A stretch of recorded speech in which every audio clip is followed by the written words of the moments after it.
करते हैं। तो माँ की सात्विक पूजा माँ अत्यंत प्रसन्न है।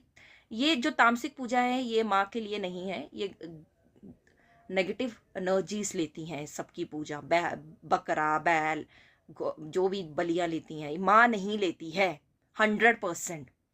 यदि कोई भय या बाध्य होकर या किसी भ्रम में बलि दे रहा है या डर रहा है कि नहीं देंगे तो कुछ बुरा हो जाएगा, उसको मेरा चैलेंज है, आप करौली शंकर धाम आइए, प्रक्रिया कीजिए, ये गुरुदेव से मिलिए।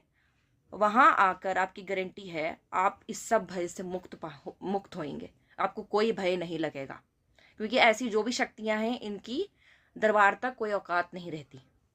गुरुदेव से मिलिए और सच्ची बलि का अर्थ समझिए। सच्ची बलि क्या है?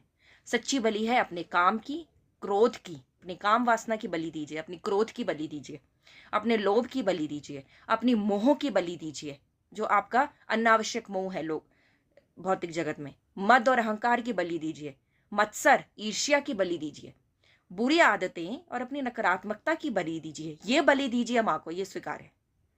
अपने भीतर की बुराइयों की बलि दे, निर्दोष पशुओं की नहीं। माँ महाकाली अपने सभी संतानों के साथ समान प्रेम करती है।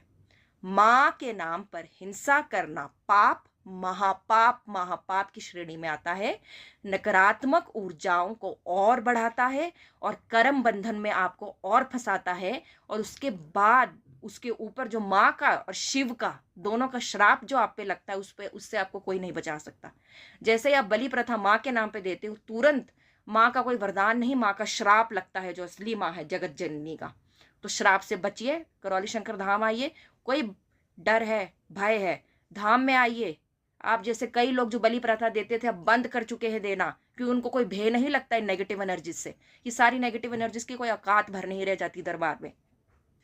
इसलिए करुणा अपनाइए, जैसा स्वयं के साथ व्यवहार चाहते हैं वैसे दूसरों के साथ भी कीजिए। उन पशु पक्षी में भी, निर्दोष पशु पक्षी में भी स्वयं को देखिए। इसलिए करुणा अपनाइए, धर्म अपनाइए, सनातन अपनाइए, क्योंकि धर्म ही सनातन है। सच्ची भक्ति और समर्पण अपनाइए।